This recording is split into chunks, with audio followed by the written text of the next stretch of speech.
Zee 24 तास एक पाऊल पुढे। माळशेजच्या घाटामध्ये दरडीच्या खाली 2 मृतदेह सापडलेत। आणखी काही जण या ठिकाणी अडकल्याची भीती व्यक्त होती। आणखी महत्त्वाचं म्हणजे या संपूर्ण दरडीखाली आणखी काही जण असल्याची भीती व्यक्त होते। अजूनही दरड हटवण्याचं काम सुरू आहे। दरड कोसळल्यानं 2 दिवस हा रस्ता बंद राहणार आहे। चंद्रशेखर भोयर आमचे प्रतिनिधी आपल्याबरोबर आहेत। चंद्रशेखर, आपल्या सगळ्यांना माहिती आहे माळशेजचा हा घाट अत्यंत कठीण आहे। पावसाळ्यामध्ये पर्यटक मोठ्या प्रमाणावरती असतात।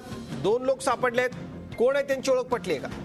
अजित, या टेम्पो ज्या माळशेज घाटात काल मध्यरात्री जो दरड कोसळली या दरडाखाली एक टेम्पो अडकलेला आहे।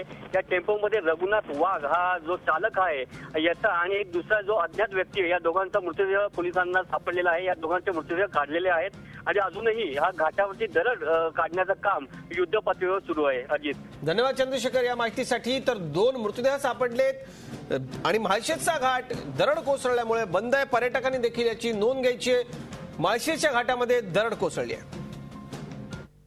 झी 24 तास एक पाऊल पुढे।